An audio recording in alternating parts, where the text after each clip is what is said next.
மீன் குழம்புனாவே அது மண்பானையில் செய்கிற மீன் குழம்பு தான். அதே மாதிரி இன்றைக்கி நம்ம வீட்லேயும் இதுக்கு மண்பானையில் எண்ணெய் சேர்த்து சோம்பு வெந்தயம் போட்டு நல்லா தாளிச்சிட்டு அதோட கருவேப்பிலை பூண்டு சின்ன வெங்காயம் சேர்த்து நல்லா பொன்னிறம் ஆகிற வரைக்கும் நல்லா வதக்கிக்கலாம்.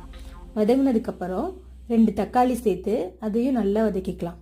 வதங்கினதுக்கப்புறம் அதோட மஞ்சத்தூள் மிளகாத்தூள் மல்லித்தூள் சேர்த்து நல்லா கொதிக்க வச்சுக்கலாம். அது கொதிச்சிட்ருக்க கேப்பில் நம்ம ஒரு தேங்காய் பேஸ்ட் ரெடி பண்ணிக்கலாம். அதுக்கு தேங்காய் பொட்டுக்கடலை சோம்பு சேர்த்து நல்லா அரைச்சிக்கலாம்.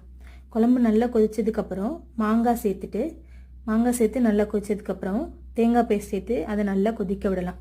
கொதிச்சதுக்கப்புறம் மீன் போட்டு இறக்கிட்டோம் அப்படின்னா கமகமன்னு பாரம்பரியமான மண்பானை சமையல், அதாவது மண்பானை மீன் குழம்பு தயார். பிடிச்சிருந்தா